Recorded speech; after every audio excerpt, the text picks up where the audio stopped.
The system we have had for the last 25 years, the Chinese have been able to take advantage of it. And that's part of the problem, because they're able to hollow out the economies of a lot of the less developed countries. At the same time, they're able to hollow out the manufacturing bases of the more advanced economies. And in exchange, the rest of the world has gotten cheap goods, and that's about it. And that's one of the reasons why we've had this independent Chinese rise. They've basically been able to transfer parts of the global system because of the lack of institutions to the Chinese system, and that is what has undermined everything else. That's what's got to stop. The Chinese decision to back the Russians in this war has really changed mindsets. Let me give you two things. I mean, there's a dozen major reasons that I don't think the Chinese system is going to survive this decade, but let me give you the two that are absolutely unassailable. First of all, China is the third most internationally integrated country in the world after the Germans and the Koreans. They are utterly dependent upon globalized access to raw materials and markets the world over. They import the raw materials, they import the technology, people forget that piece sometimes, and then they export the finished goods. That does not work without a globalized world, and there is no coalition of countries that can replace the United States as the guarantor of that world. And with the Americans going their own way, that's it. The entire economic model doesn't work. Semiconductors is probably the best space to see how exposed the Chinese are. They can't make the high-end or the mid-end chips, and they can't make the equipment to make the low-end chips. They are completely dependent upon tech transfers from the rest of the world in order to sustain that entire industry. And now we have the Dutch, the Danes, the Brits, the Japanese, the Koreans, and the Taiwanese, along with the Americans, saying that never again can the Chinese access high-end chips at all. And the question is, what mid-end chips can they have, and whether they should be able to have the equipment necessary to make the low-end chips. So we're talking in the course of just the last few months, their access to that space has stopped. If the Chinese have a significant policy change and kind of sue for peace as part of a globalization 2.0, there's definitely a conversation to be had there. I don't mean to suggest that that aspect of this is past the point of no return. That the W administration tried back before the 9/11 attacks, trying to bring China into a new revitalized globalized system. Obviously, we all got a little bit distracted about them. But the second problem, unfortunately, is much worse, and that's the demographic situation. According to the Chinese themselves, with the data they're starting to let out, they've overcounted their population by over 100 million people.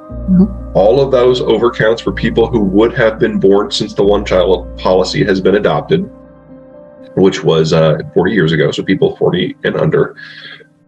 And they were already looking at one of the fastest drop-offs in terms of birth rate in human history. You need 2.1 births per woman to maintain your population. In their metro centers, they're now below 0.7.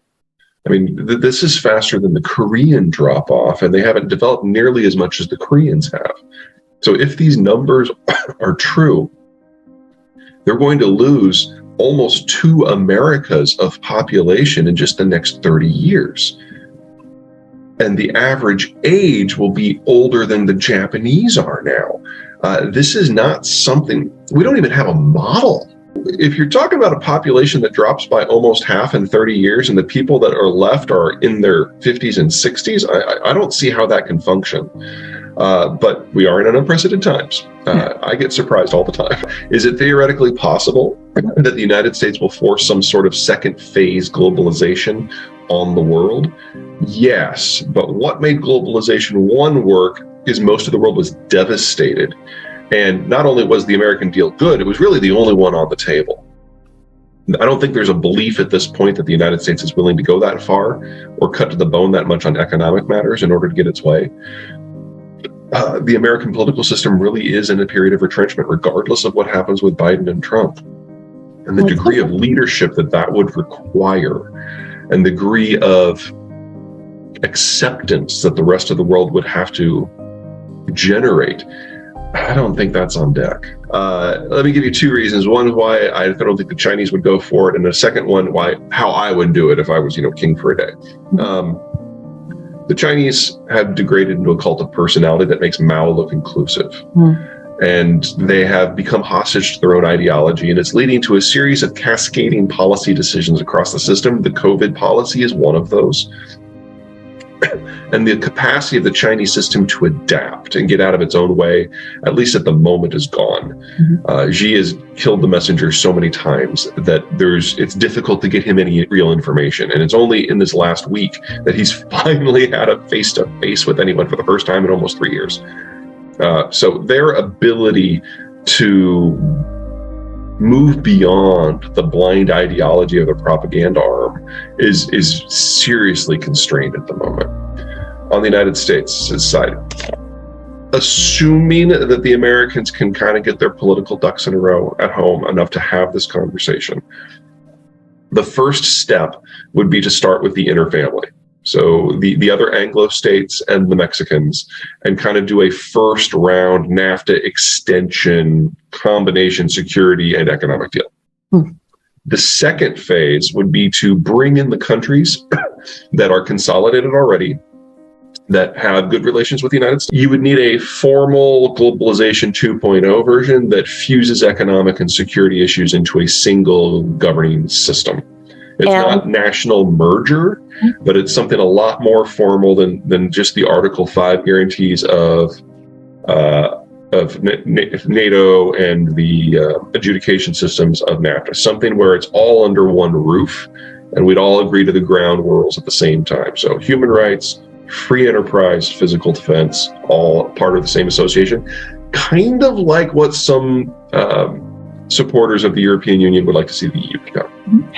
And what would be the advantage over our current arrangements in having such a Right now, it's very bilateral and it's very ad hoc. And if you're talking about something that is designed at the end to be an overarching system, it needs to be together. And if you're talking about something that is going to be able to bring the Chinese into it, it has to be potent. You're not going to do that with a simple bilateral deal. You have to have an enforcement mechanism. And we've learned over and over and over that the Chinese are unwilling to do that unless they are forced. Entities outside of China to be able to adjudicate disputes with the Chinese outside of China and have it stick.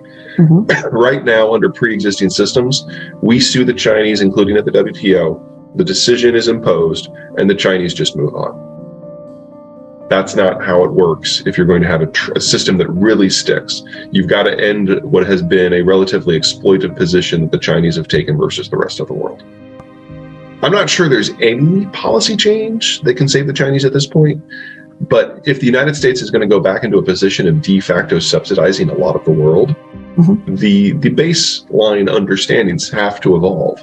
And part of that means getting institutions in place that the United States maybe doesn't control, but certainly heavily influences, that are enforceable.